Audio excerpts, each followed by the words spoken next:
गांव की बहन में। फूलमती काकी, अंजलि दीदी के लिए शहर से फोन आया है, जल्दी से भेजो दुकान पे, नहीं तो फोन कट जाएगा। हाँ हाँ बेटा, अभी भेजती हूँ। अंजलि बेटा, तेरे लिए शहर से फोन है, सब काम छोड़ के जल्दी जाके सुन ले, नहीं तो फोन कट जाएगा। हाँ माँ, अभी जाती हूँ, जरूर मीनाक्षी दीदी का फोन आया होगा। हाय अंजलि। नमस्ते दीदी, मेरा मतलब हाय, कैसी हो आप? यहाँ तो सब ठीक है। मामा मामी कैसे हैं? तू कैसी है? मेरे तो एग्जाम्स होने वाले हैं, हर रोज कॉलेज जाना पड़ता है, lectures, extra classes, private coaching. ओ मैं तो इतना थक जाती हूँ, क्या बताऊँ। आपकी कॉलेज वाली बहन जी आपको इतना पढ़ाती है, तो घर कब जाती हैं आप दीदी? अरे नहीं नहीं, ये सब सिर्फ मेरी प्रोफेसर नहीं पढ़ाती, मैं अलग से दूसरे टीचर्स के पास भी पढ़ने जाती हूँ। दीदी फिर तो आप बहुत थक जाती होगी ना, आप ना पैदल मत जाया करो, टांगा ले लिया करो दीदी। नहीं मेरी भोली बहन, ना मैं पैदल जाती हूँ, ना ही यहाँ टांगा मिलता है, मैं बस से जाती हूँ और थोड़ी दूरी के लिए रिक्शा ले लेती हूँ। सच्ची?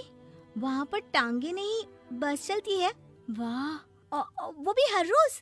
हमारे गांव में भी बस आती है, दिन में 2 बार। यही तो खास बात है शहर की, यहाँ बसें पूरा दिन दौड़ती हैं सड़कों पर, और सिर्फ बसें ही नहीं, कार, स्कूटर और ट्रक भी, और तो और थोड़ी दूरी पर तो हवाई जहाज भी है, जहाँ से हवाई जहाज आसमान में उड़ते हैं। अच्छा दीदी, मैं फोन रखती हूँ, बुआ जी फूफा जी को मेरा नमस्ते कहना। हाँ माँ, हम लोग शहर में क्यों नहीं रहते? बुआ जी, फूफा जी और मीनाक्षी दीदी तो शहर में ही रहते हैं। अरे क्योंकि तेरे बुआ जी की शादी शहर में हुई थी, इसलिए बेटा। शादी से पहले वो भी तेरे पापा और दादा दादी के साथ गांव में ही रहती थी। तो फिर माँ, मुझे शहर भेज दो ना, मैं भी शहर देखना चाहती हूँ। इतनी बार मीनाक्षी दीदी से शहर के बारे में सुन चुकी हूँ, अब मैं भी वहाँ जाकर देखना चाहती हूँ। बस आप मुझे शहर भेज दो। ठीक है, इस बार गर्मियों की छुट्टियों में कुछ दिन रह आना शहर, अपनी बुआ के घर। अब तो खुश ना? हाँ माँ, बहुत खुश। आप देखना मैं शहर जाके कितने मजे करती हूँ। अंजलि अगले दिन स्कूल जाती है और वहाँ अपने सारे दोस्तों को अपने शहर जाने की बात बताकर चिढ़ाती है। अरे श्रद्धा, शीतल, सरोज, तुम लोग इन गर्मियों की छुट्टियों में कहाँ जा रही हो? एकादशी वाले गांव के मेले में। हम तो दूसरे गांव में नानी के घर जाएंगे, उनका घर नहर के किनारे है, बड़ा मजा आएगा। हम इस बार कहीं नहीं जा रहे, बल्कि हमारे घर में रहने के लिए मेहमान आएंगे। और तू? अरे मेरा क्या है, मैं तो बस पास वाले शहर जा रही हूँ, अपनी बुआ जी के घर, वहीं रहूंगी कुछ दिन। तुम लोग चिंता मत करना, मैं चिट्ठी लिखूंगी तुम सबको वहाँ से। पापा मुझे तो चक्कर आ रहे हैं, जी घबरा रहा है। बेटा, शहर आने की जिद भी तो तूने ही की थी, अब पहली बार बस में चढ़ी है तो यही होना था, भुगतो अब। अरे मामा जी, अंजलि, आप लोग आने से पहले बता तो देते, मैं लेने आ जाती बस स्टैंड तक। आओ आओ भैया, आओ बेटी अंजलि। माँ बुआ जी कैसे हैं वहाँ, और भाभी कैसी हैं? सब ठीक है, बस अंजलि जिद कर रही थी कुछ दिन आप लोगों के साथ रहने की, सो छोड़ने आ गया। दीदी, आप मुझे शहर घुमाने ले जाओ ना, मुझे भी शहर देखना है। हाँ हाँ चल, तैयार हो जा जल्दी से। अंजलि तैयार होने जाती है और कुछ देर बाद जब बाहर आती है तो अरे ये क्या कर दिया तूने, मार्केट तक ही तो जाना है, इतनी डार्क रेड लिपस्टिक, इतने बड़े बड़े झुमके और चूड़ियां और चेहरे पर इतना सारा पाउडर। मेरी बहन, ऐसे नहीं चलेगा, जा और ये सब हटा के आ। अरे कैसे, क्यों? मैंने शहर आने के लिए इतनी मेहनत से ये सब इकट्ठा किया था, और वैसे भी मैंने देखा है मोहल्ले की राधा काकी के टीवी पर एक फिल्म चल रही थी, उसमें हीरोइनें ना ऐसे ही तैयार होकर जाती है घूमने। सब पता है मुझे, मैं तो ऐसे ही जाऊंगी दीदी। अंजलि शहर की चकाचौंध को देखकर बहुत हैरान और खुश होती है। ऊंची ऊंची इमारतें, सड़क पर दौड़ती गाड़ियाँ, बड़ी बड़ी दुकानें, उसकी एक्साइटमेंट का ठिकाना नहीं था। दीदी, ये छोटा सा कमरा सड़क के किनारे क्यों रखा है? इसमें कौन रहता होगा? ये कमरा नहीं, पीसीओ है, पीसीओ। यहाँ पर लोग फोन करने आते हैं, सिक्का डालकर। ओह, हमारे गांव में तो दुकान पे ही जाते हैं बात करने।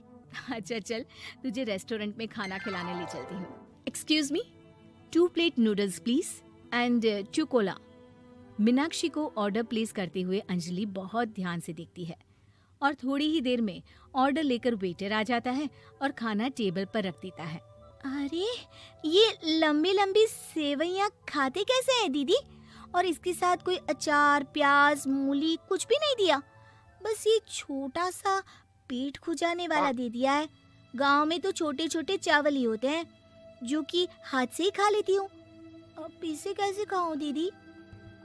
एक्सक्यूज मी, एक चम्मच प्लीज, और लिटिल प्याज और अचार और मूली और एक गिलास मट्ठा, वो बाद में। हाँ, अब ये सब सुनकर आसपास बैठे लोगों को हंसी आ जाती है। मीनाक्षी भी अपनी हंसी किसी तरह रोकने की कोशिश करती है और वेटर मुस्कुराता हुआ वहाँ से चला जाता है। अंजलि समझ नहीं पाती कि सब किस बात पर हंस रहे थे, लेकिन वो छिप जाती है। दीदी, मुझे लगता है कि मुझे इन सेवइयों को ऐसे ही खा लेना चाहिए, इसी पेट खुजाने वाले कांटे के साथ। एक काम कर, तू मुझे खाते देख, जैसे मैं खाऊं तो भी वैसे ही खा ले। ठीक है दीदी। अंजलि खाते खाते नूडल्स में सिरका ज्यादा डाल देती है, फिर ऊपर से नमक दानी से खेलते हुए काफी नमक भी अनजाने में छिड़क लेती है। अरे, ये क्या क्या खा लिया? अरे हाय हाय, कितना कड़वा है।